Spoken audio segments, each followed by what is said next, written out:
আপনার ফেভারিট সেলিব্রিটির সব latest update পেতে সাবস্ক্রাইব করুন আমাদের চ্যানেলে আর বেল আইকনে ক্লিক করতে ভুলবেন না। গত কয়েকদিন ধরে চলা নানান গুঞ্জনে বেশ বিরক্ত বুবলি। এর মধ্যে সবাই তাকে রংবাজ বলে ডাকছে, সবাই তাকে রংবাজ বলে চিৎকার করছে। ঠিক এমনটিই বললেন বুবলি।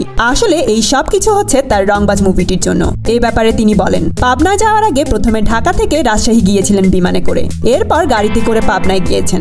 সে সময় আশেপাশের মানুষ তাকে দেখে রংবাজ রংবাজ বলে চিৎকার করছিলেন, আর বিষয়টি বেশ উপভোগ করেছিলেন চিত্রনায়িকা।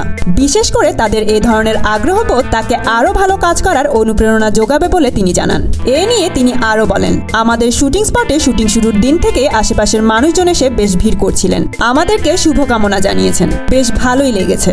এই মুভিতে হিট জুটি শাকিব আর বুবলিকে দেখা যাবে আবারও। আর শাকিব খানের রংবাজ লুকটি কিন্তু শাকিব ভক্তদের মাঝে এখন চর্চার বিষয়। তো বন্ধুরা, এই মুভিটি নিয়ে আপনারা কতটা এক্সাইটেড কমেন্ট করে জানিয়ে দিন।